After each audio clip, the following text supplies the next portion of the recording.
நெற்றிக்கண் திறப்பனும் குற்றம் குற்றமே என்று பேசிய ஒரு மண். அடிப்படையில் நீதிபதி ஜி.ஆர். சாமிநாதன் அவர்கள் வெளியில பேசியிருக்கிற விஷயங்கள், பொது மேடையில் பேசியிருக்கிற விஷயங்கள், சங் பரிவார அமைப்பை சேர்ந்தவர்கள் என்ன பேசுவார்களோ அதையே பேசுகிற போது அவர் மீது விமர்சனம் வருமா வராதா? லட்சுமண ரேகையை தாண்டியது யாருன்றதான் கேள்வி.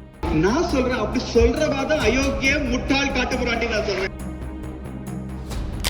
அதுல அவர் கார்த்திகை தீபம் ஏத்திட்டு என்ன சொல்றாரு, எனக்கு இன்னும் 4.5 வருஷம் பதவி காலம் இருக்கு, இந்த மீதமுள்ள காலத்தில் சனாதன தர்மத்தை மனதில் வைத்து எனது நீதித்துறை பரிபாலனம் செய்வேன் சொல்றாரு. அந்த நிமிஷமே நீதித்துறை பரிபாலனத்தில் எனது மீத பணிக்காலத்தில் நான் சனாதன தர்மத்தை பின்பற்றுவேன் ஒருத்தர் சொல்லிட்டா அந்த நிமிஷமே ஆட்டோமேட்டிக்கா அவர் நீதிபதி பதவியிலிருந்து டிஸ்குவாலிஃபை ஆயிடுவார். ஆனா இந்த இருக்க போறது 4.5 வருஷம் இருக்கு இல்லையா, அதுல நான் ஒரு எக்ஸலன்ஸ் காட்டணும், சனாதன தர்மத்தை மனசுல வச்சுக்கணும் அப்படிங்கிற அந்த ஒரு எண்ணத்தை, அந்த உத்வேகத்தை இந்த நிகழ்ச்சி எனக்கு கொடுத்திருக்கு. RSS நிகழ்ச்சியில் நீதிபதி ஜி.ஆர். சாமிநாதன் பேசுறது போல கம்யூனிஸ்ட் கட்சி நிகழ்ச்சியில் நீதிபதி சந்துருவோ ஹரிபிரதாமனும் கலந்து கொண்டு ஒரு சோசியலிச சமூகத்தை, அரசை உருவாக்க வேண்டும் அப்படின்னு பேசினா ஏற்றுக்குவாங்க. இப்போ ஜூரிஸ்டிக்ஷனே இல்லாமல் ஒரு வழக்கு போடுறாங்க, அதை மதுரை உயர்நீதிமன்ற பதிவுத்துறை நம்பர் பண்ணுது. நம்பர் பண்ணதை நீதிபதி சிறுமதி அவர்கள் முன்பு விசாரணைக்கு வருகிறது. நீதிபதி சிறுமதி அவர்களும் அதை கேள்வி எழுப்பாம பதில் சொல்லுங்கன்னு போடுறாங்க. இது எப்படி?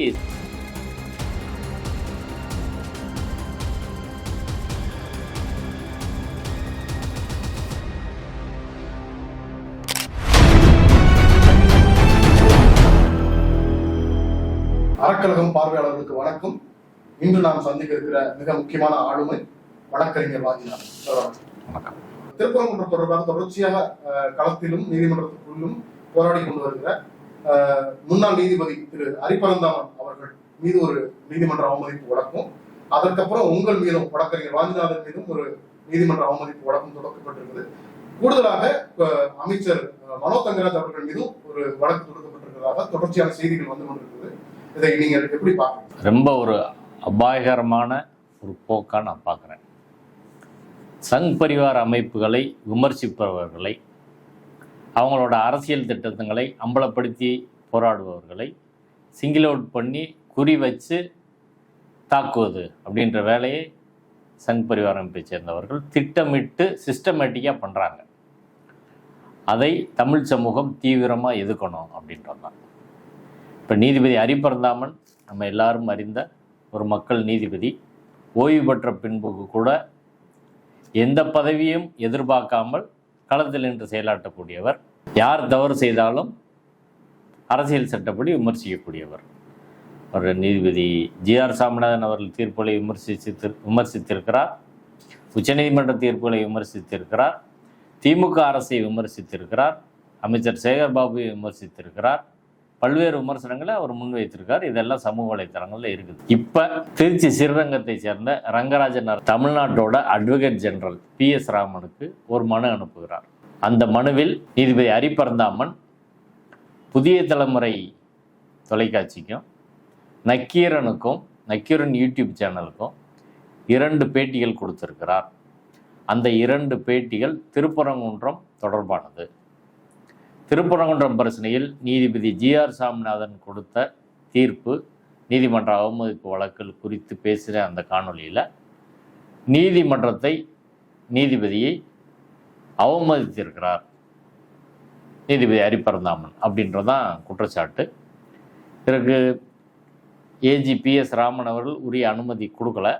ஆனால் இவர் நீதிமன்றத்தை அணுகி வழக்கு தொடுக்கிறதுக்கான முயற்சிகளில் அவங்க இருக்கிறாங்கன்றதான் அதில் தெரியுது. இப்போ நம்ம கேள்வி என்னன்னா, நீதிபதி ஹரிபரந்தாமன் மீது நடவடிக்கை எடுக்கிறது ஒரு பக்கம் இருக்கட்டும், நீதிபதி ஜி.ஆர். சாமிநாதன் குறித்து ஹரிபரந்தாமன் விமர்சித்தார் அப்படின்றதான் பிரச்சனை. நீதிபதி ஜி.ஆர். சாமிநாதன் அவர்கள் செயல்பாடுகள் நீதித்துறைக்குள்ள, நீதிமன்ற அறைக்குள்ள உள்ளதை விட்டுருவோம், வெளியில் உள்ள விஷயம் அதை மட்டும் நம்ம பேசுவோம்.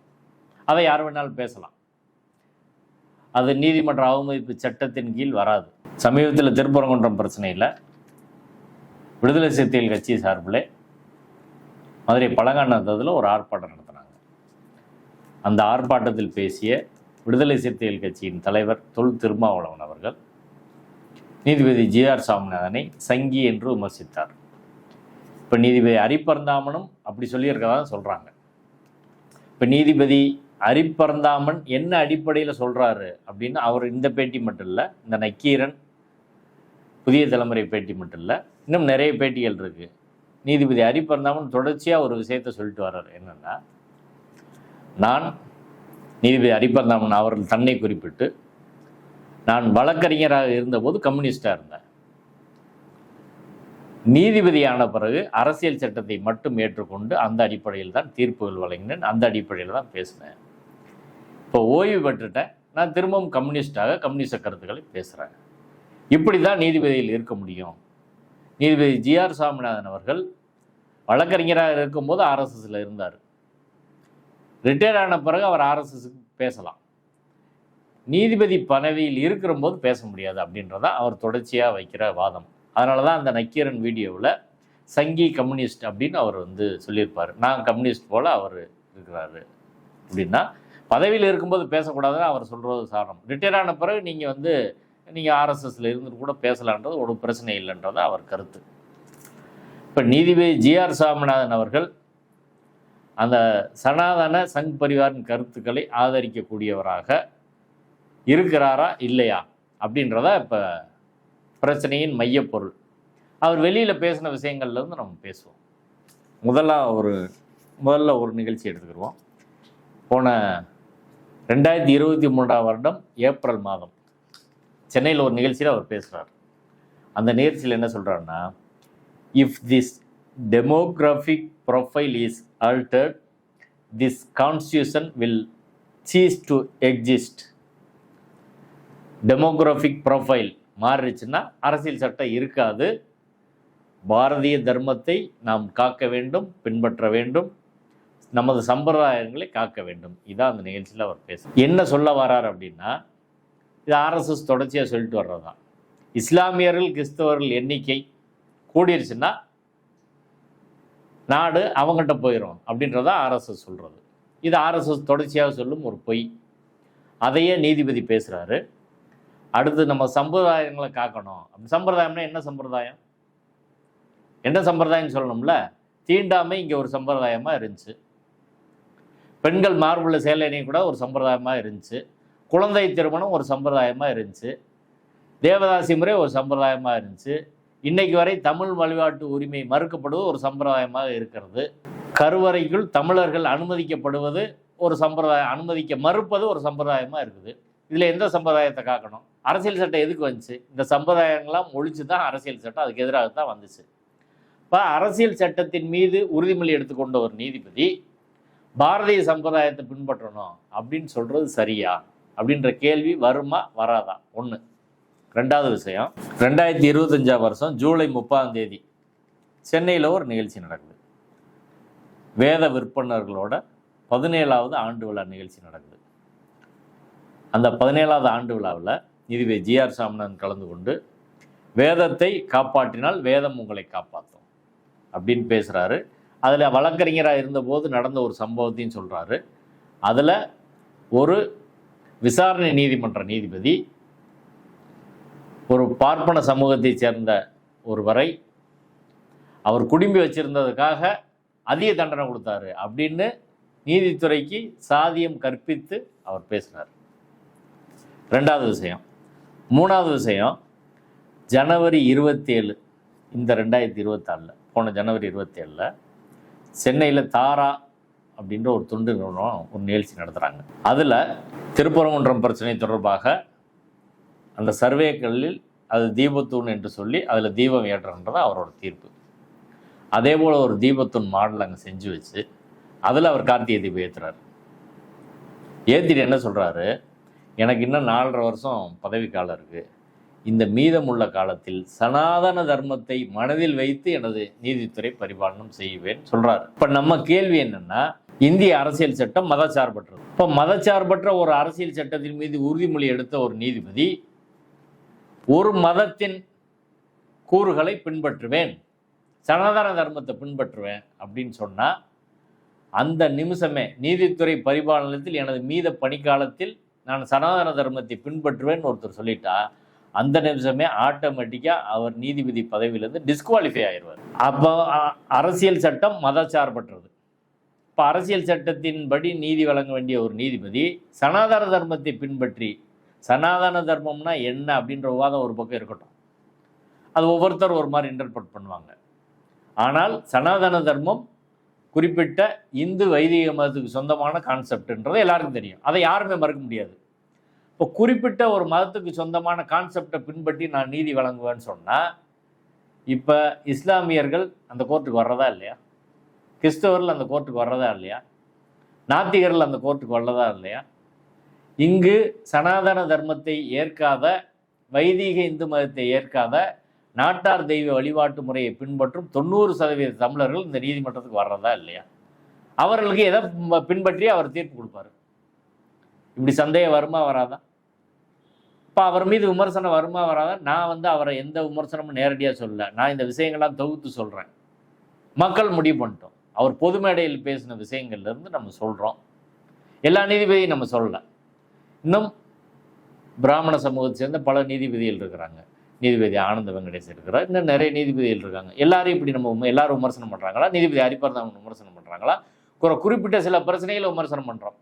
நீதிபதி ஆனந்த வெங்கடேஷ் அனைத்து ஜாதி அர்ச்சகரில் சாதி ஒரு அடிப்படை கூறாக இருக்க முடியாதுன்னு தீர்ப்பு கொடுத்தாரு, பாராட்டணும். திருமுருகன் காந்தி வழக்கில் எஃப்ஐஆர் குவாஸ் பண்ணுறது என்பது தொடர்பான வழக்கில் அதை அலோவ் பண்ணலாம், டிஸ்மிஸ் பண்ணலாம். அதை தாண்டி திருமுருகன் காந்தியின் பின்னணியை ஆராயணும்னு சொன்னதை விமர்சனம் பண்ணோம். இப்போ ஒரு விஷயம் சரியாக சொன்னால் பாராட்டுறோம், தவறாக சொன்னால் விமர்சிக்கிறோம், இவ்வளோதான் விஷயம். நீதிபதி ஜிஆர் சாமிநாதன் அவர்கள் தீர்ப்பே விட்டுருங்க, வெளியில் நடந்துக்கிற முறை எந்த நீதிபதியாக அப்படி நடந்துக்கிறாங்களா? யாராவது ஒரு நீதிபதி இப்படி போய் பேசுகிறாங்களா சொல்லுங்க. எல்லா அரசியல் அதிகாரிகள் இருக்கிறவங்க போய் மீட்டிங்ல பேசுறாங்க.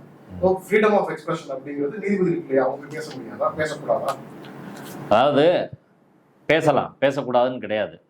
ஆனால் அரசியல் சட்டத்திற்கு முரணாக பேசக்கூடாது. முரணாக பேசக்கூடாதுன்றது அரசியல் கட்சிகள் கூட அப்படி செய்ய முடியாது. அதுக்கான மாற்றான ஒரு திட்டத்தை வைக்க முடியாது. இப்போ உதாரணத்துக்கு நீதிபதி சந்துரு, நீதிபதி ஹரிபரந்தாமன், கிருஷ்ணய்யர் எல்லாரும் அவர் கிருஷ்ணய்யர் கம்யூனிஸ்ட் கவர்மெண்ட்ல இருந்தார், இவங்க 2 பேர் கம்யூனிஸ்ட் கட்சியில் இருந்தவங்க. அவர்கள் நீதிபதியாக இருக்கிற போது ஒரு நிகழ்ச்சி கம்யூனிஸ்ட் கட்சியில் நடத்துகிறாங்கன்னு வைங்க. இப்போ ஆர்எஸ்எஸ் நிகழ்ச்சியில் நீதிபதி ஜிஆர் சாமிநாதன் பேசுகிறது போல் கம்யூனிஸ்ட் கட்சி நிகழ்ச்சியில் நீதிபதி சந்துருவோ ஹரிபரந்தாமனோ கலந்து கொண்டு, இந்த நாடு முதலாளித்துவ நிலப்பிரபுத்துவ நாடு, இந்த நாட்டில் உள்ள அரசு முதலாளித்துவ நிலப்பிரபுத்துவ அரசு, இதனை ரஷ்யாவை போல சீனாவை போல ஆயுத புரட்சி நடத்து அதனை தூக்கி எறிந்து ஒரு சோசலிச சமூகத்தை அரசை உருவாக்க வேண்டும் அப்படின்னு பேசினா ஏற்றுக்குருவாங்களா சொல்லுங்க. அவங்க கொள்கையாக தான் இப்போ சோசலிச இப்போ அரசியல் சட்ட கொள்கையாக அதான் சோசலிச நாட்டை அமைக்கிறதா இந்திய அரசியல் சட்டம் சொல்லியிருக்கு. அதை கம்யூனிஸ்ட் கட்சியின் வழிமுறையோடு, ஒரு எம்எல் பார்ட்டியோட வழிமுறையோடு இணைத்து ஆயுத புரட்சி தான் தீர்வு அப்படின்னு ஒரு நீதிபதி பேசினா அவர் கருத்தை சொல்கிறாரு அப்படின்னு விட்டுருவீங்களா சொல்லுங்கள். இப்போ பெரியார் பேசுனதை போல, அம்பேத்கர் பேசுனதை போல நீதிபதியாக இருப்பவர்கள் பேச முடியுமா? கருத்து சுதந்திரம் அப்படின்னா அப்படி பேச முடியாது. நீங்கள் அரசியல் சட்டத்தின் மீது உறுதிமொழி எடுத்துக்கொண்டவர்கள், நீங்கள் எல்லாரையும் சமமாக பார்க்கணுன்றதா அரசியல் சட்டம் சொல்லுது. நீதிபதியாக வந்தப்பறம் உங்கள் கான்செப்டை வீட்டுக்குள்ளே வச்சிடணும். இப்போ பேசியிருக்காருங்க, பிப்ரவரி 24 ஒசூரில் ஒசூர் சத் சங்கம் நடத்திய குரு வந்தன விழாவில் குருவை ஏற்காதவர்கள் அயோக்கியர்கள், காட்டு மிராண்டிகள் அப்படின்னு பேசியிருக்கிறாரு. இது ஒரு நீதிபதி இப்படி பேசலாமா? பகுத்தறிவாளர்களை மட்டுமல்ல, குருவை ஏற்காதவர்கள் அப்படின்னா இஸ்லாமியர்கள் குருவை ஏற்றுக்குருவாங்களா? கிறிஸ்டின்ஸ் குருவை ஏற்றுக்குருவாங்களா? நாட்டார் தெய்வ வழிபாட்டு உள்ள மக்கள் 90% குலதெய்வத்தை கும்பிட்றவங்க குருவை ஏற்றுக்கிறாங்களா? குரு என்ற கான்செப்டே அப்பர் கிளாஸ் ஒரு ஹிந்து மென்டாலிட்டி. அது யாருக்கு குரு இருக்கா? மதுரையில் இருக்க மக்கள் இந்துன்னு நாங்கள் நம்புறவங்களுக்கு எத்தனை பேர் குரு இருக்கா சொல்லுங்கள். இப்போ குருவை ஏற்காதவர்கள்லாம் நீங்கள் காட்டு மிராண்டிகள், அயோக்கியர்கள், ராஸ்கல்கள்னு பேசுனா என்ன அர்த்தம்? பெரியாருக்கும் நீதிபதி ஜிஆர் சாமிநாதனுக்கும் உள்ள வேறுபாடு, அவர் நீதிபதி கிடையாது. அவர் நீதிபதியாக இருந்தால் அது பேசலை. நீதிபதியாக இருந்து பேச முடியுமா அப்படின்றதான் இப்போ விஷயம். அது ஏன்னா அவர் உறுதிமொழி எடுத்திருக்காரு. அரசியல் சட்டத்தின் மீது உறுதிமொழி. யாருக்கும் ஃபேவராக இருக்க மாட்டேன், எந்த கான்செப்டுக்கும் ஃபேவராக இருக்க மாட்டேன். அரசியல் சட்டம் செக்குலரிசம் என்பதை கடைபிடிப்பேன். Secularism basic structure of the constitution. அதான் எஸ்ஆர் பொம்மை வழக்கில், கேசவானந்த வழக்கில்லாம் சொல்லியிருக்கிறாங்க. அதை கடைபிடிக்கணுமில்ல ஒரு நீதிபதி அரசியல் சட்டத்தை கடைபிடிக்கணுமா இல்லையான்றதான் நம்ம கேள்வி. அவர் அரசியல் சட்டத்தை கடைபிடிக்கவில்லை அப்படின்றது தான். இதையும் தாண்டி அவர் பேசியிருக்காரு. கலைஞரை கிண்டல் பண்ணியிருக்கார் மேடையில். இன்னும் நிறைய விஷயங்கள் பேசியிருக்கார். நம்ம பேசினா அதில் நிறைய தொகுத்துக்கிட்டே போக முடியும். அடிப்படையில் நீதிபதி ஜி.ஆர். சாமிநாதன் அவர்கள் வெளியில் பேசியிருக்கிற விஷயங்கள், பொது மேடையில் பேசியிருக்கிற விஷயங்கள், சங் பரிவார அமைப்பை சேர்ந்தவர்கள் என்ன பேசுவார்களோ அதையே பேசுகிற போது அவர் மீது விமர்சனம் வருமா வராதா? லட்சுமண ரேகையை தாண்டியது யாருன்றதான் கேள்வி. நீதிபதி தான் லட்சுமண ரேகையை தாண்டி இருக்கிறார். இப்போ ரங்கராஜன் நரசிம்மன் சொல்கிறாரு, நாராயண் திருப்பதி அவருக்கு ஆதரவாக போட்டிருக்காரு, எல்லாம் சொல்கிறாங்கல்ல. என் கேள்வி என்னென்னா, நீதிபதி ஜி.ஆர். சாமிநாதன் எல்லை மீறி பேசுகிற போது இந்த ரங்கராஜ நரசிம்மன் எங்கே போனார்? நாராயண் திருப்பதி எங்கே போனார்? இவங்க மட்டுமா பேசியிருக்கிறாங்க? போன அக்டோபர் 7ஆம் தேதி 2025 உச்சநீதிமன்ற தலைமை நீதிபதி B.R. கவாய் அவர் பௌத்த சமயத்தை பின்பற்றும் ஒரு பட்டியல் சமூகம், தலித் சமூகத்தை சேர்ந்தவர். அவர் ஒரு வழக்கில் ஒரு கமெண்ட் பாஸ் பண்ணார் அப்படின்றதுக்காக ராகேஷ் கிஷோர் சர்மா என்ற வழக்கறிஞர் ஓப்பனாக வெளிப்படையாக அந்த நீதிமன்றத்தில் ஃபர்ஸ்ட் கோர்ட்டில் அவர் மீது செருப்பு வச்சு எறிஞ்சார். என்ன நடவடிக்கை இந்த நாட்டில் எடுக்கப்பட்டது? ஒன்றும் பண்ணல. அவரை கூட்டு போய் போலீஸ் வெளியில் விட்டாங்க. உச்சநீதிமன்ற தலைமை நீதிபதி தலித் தலைமை நீதிபதி. அதனால் எந்த நடவடிக்கையும் எடுக்கலை. இன்னைக்கு நீதிபதி ஆமாம், அன்னைக்கே கூட்டு போய் சாயந்தரமே விட்டாங்க. அவர் திரும்ப எதான் செய்வேன்னு இன்டர்வியூ கொடுத்தாரு. இதே நான் செஞ்சது சரி அப்படின்னு தான் அவர் பேசினார் வழிய, அது தவறுன்னு அவர் எங்கேயுமே பேசலை. அதுதான் நான் கேட்குறேன். நீதிபதி ஜி.ஆர். சாமிநாதன் திருப்பரங்குன்றம் தீர்ப்பு நிறைய விமர்சனத்துக்குள்ளாச்சு. நீதிமன்ற தீர்ப்பை விமர்சிக்கலாம். தலைமை நீதிபதி மீது செருப்பெடு தெரிஞ்சவர் மேலே ரங்கராஜ நரசிம்மன் ஏஜிக்கு எழுதி வழக்கு போட்டாரா? இங்கேயும் கண்டெம்ட் போடலாம்ல, நாராயண் திருப்பதி போடலாம்ல, பிஜேபி போடலாம்ல, ஆர்எஸ்எஸ் போடலாம்ல, செஞ்சாங்களா? அப்போ எப்படி நீங்கள் பார்க்குறீங்க அப்படின்றதான். நீதிபதி ஜி.ஆர். சாமிநாதன் செய்கிற தவறுகளை பேசுவதில்லை. இங்கே உச்சநீதிமன்ற தலைமை நீதிபதி மீதே செருப்பெடு தெரிஞ்சவங்களை என்ன நடவடிக்கை எடுத்தீங்க? ஹச்ராஜா எடுத்துக்கங்க. ஹைகோர்ட் ஆகுது, டேஸ் ஆகுதுன்னு பேசினார். இதுவரை இந்தியாவில் யாருமே பேசாத பேச்சு பேசினார். அவர் ஸ்ரீரங்கத்திலேருந்து வழக்கு போட வேண்டியதானே? ரங்கராஜ நரசிம்மனுக்கு தெரியாதா? வழக்கு போட நாராயண திருப்பதிக்கு தெரியாதா? குருமூர்த்தி என்னங்க பேசினார்? இன்றைக்கி இருக்க உயர் நீதிமன்ற நீதிபதிகள், உச்சநீதிமன்ற நீதிபதிகள் எல்லாம் பல பேர் கையை காலை பிடிச்சி வராங்கன்னு சொன்னார். இதை விட கேவலமாக நீதிபதியில் இழிவுபடுத்த முடியும்? இவர்களெல்லாம் வழக்கு போடுவாங்களா? என் நீதிபதி ஜி.ஆர். சாமிநாதன் குருமூர்த்தி மீது சுயமோட்டம் எடுக்கலாமா? என் மேலே சுயமோட்டம், அதாவது நீதிமன்றமே தானே முன் வந்து நீதிமன்ற அவமதிப்பு வழக்கு எடுக்கிறதா சுயமோட்டம்னு சொல்கிறோம். அதே போல் குருமூர்த்தி மேலே எடுக்கலாம்ல? ஏன் எடுக்கலை? மெட்ராஸ் ஹைகோர்ட்டில் இப்போ செலக்டிவாக இப்படி சொல்கிறது இருக்குல்ல, ஒன்று. ரெண்டாவது, நீதித்துறை விமர்சனத்துக்கு அப்பாற்பட்டது கிடையாது. நீதிபதிகள் விமர்சனத்துக்கு அப்பாற்பட்டவர்கள் கிடையாது. இப்போ விமர்சனத்தை ஒரு பாசிட்டிவாக பார்க்கணும். அப்படி இல்லைன்னா ஒரு ஜனநாயகம் வளராதுன்றது தான் விஷயம். இதே ரங்கராஜ நரசிம்மன் இந்த இதுக்கு வழக்கு போட்டவர் மட்டும் இல்லை. பாண்டி கோயிலில் ஆடு கோழி வெட்டக்கூடாது, அழகர் கோயிலில் ஆடு கோழி வெட்டக்கூடாதுன்னு வழக்கு போட்டு அவர் தான் வச்சிருக்காரு. அவர் இந்து யாருன்னு நினைக்கிறாருன்றதான் பிரச்சனை. அவர் இந்துக்கள்ன்றவங்க, நான்வெஜ் சாப்பிட்றவங்கள, பெரும்பான்மை மக்களை இந்துக்கள் என்று அவர் ஏற்றுக்கொள்வதில்லை. அதனால தான் பாண்டி கோயிலில் ஆடு கோழி வெட்டக்கூடாது, இங்கே அழகர் கோயில் ஆடு கோழி வெட்டக்கூடாதுன்னு அவர் வழக்கு போட்டிருக்கார். இப்போ அவர் தீவிர சனாதன ஆதரவாளர் அப்படின்றதான் விஷயம். அவர் தான் இந்த வழக்கை தொடுத்திருக்கிறார். இது வழக்கு நாளைக்கு அவர் நீதிமன்றத்தில் போட்டு வந்தால் அதை நாம் தமிழ் சமூகம் நிச்சயமாக எதிர்கொள்ளும். நீதிபதி ஹரிபரந்தாமனுக்கு நம்ம துணை நிற்போம். ஆனால் நான் மக்கள்கிட்ட கேட்குறது, நீதிபதி ஜி.ஆர். சாமிநாதன் அவர்கள் வெளியில் நீதிமன்ற அரங்குக்கு வெளியில் பேசிய விஷயங்கள்லாம் தொகுத்து பார்த்து திருமாவளவன் அவர்கள் அவரை சங்கி என்று விமர்சித்திருக்கிறார். அந்த விமர்சனம் சரியா தவறான்னு நீங்களே முடிவு பண்ணுங்க. என் சொந்த கருத்து எதையும் நான் சொல்லலை. ஒன்று. ரெண்டாவது, அமைச்சர் மனோ தங்கராஜ் மீது அமைச்சர் மனோ தங்கராஜ் எப்ஸ்டீன் ஃபைல்ஸ் தொடர்பாக ஊடகங்கள் அவர்கிட்ட பேட்டி கேட்குற போது சுப்பிரமணிய சாமி பிரதமர் மோடி தொடர்பாக சொன்ன கருத்தை சொல்லி சுப்பிரமணிய சாமியை மோடியை விமர்சனம் பண்ணியிருக்காரு. அதற்கு பாஜக பதில் சொல்லணும்னு சொல்லியிருக்காரு. இவ்வளோதான் விஷயம்.